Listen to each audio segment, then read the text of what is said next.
SRH MI ఏది గెలుస్తుందంటావు? SRH. SRH పక్క ఎంత score చేస్తుందంటావు? Over 300. A few moments later. ఈరోజు ఎవరైనా సరే ఎస్ఆర్హెచ్లో లైక్ సెంచరీ చేస్తారంటావా? ఉన్నాయి ఛాన్సెస్ అభిషేక్ శర్మకి. మళ్ళీ పేపర్ పెట్టుకుని వస్తాడా పక్కా సెంచరీ అని చెప్పేసి పెట్టుకుని వస్తాడు. A few moments later. నీ ఫేవరెట్ ప్లేయర్ ఎవరు? రోహిత్ శర్మ. రోహిత్ శర్మ ఫ్యాన్స్ ఎక్కడంటే అక్కడ ఉన్నారు. బట్ అది కానీ ఏమంటున్నా అంటే ఎస్ఆర్హెచ్ లైట్ గెలవదు అంటారు. మరి ఏమంటావు నువ్వు? రివెంజ్ ఉంటుంది అంటావు. ప్లే ఆఫ్స్కి వస్తుందా? వస్తుంది. కానీ ఏమంటారు అంటే 2025లో ఎస్ఆర్హెచ్ కన్నా ఆర్సీబీ బాగా ఆడుతుంది అంటున్నారు. అందుకే కప్స్ లేవు. ఆర్సీబీ కప్స్ లేవు. ఆర్సీబీ కప్పు లాలీపప్పు అంతేనా? అంతే. చెప్పు నువ్వు చెప్పు.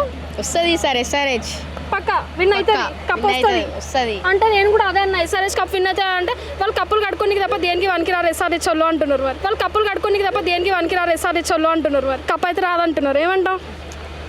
వస్తుంది. ఇంకా టైం ఉంది. చాలా టైం ఉంది. ఈరోజు విన్ అవుతుందంట ఎస్ఆర్హెచ్ పక్క. అవుతుంది. స్కోర్ ఎంత వస్తుంది? 287 అబౌవ్ వస్తుంది. 287 అబౌవ్.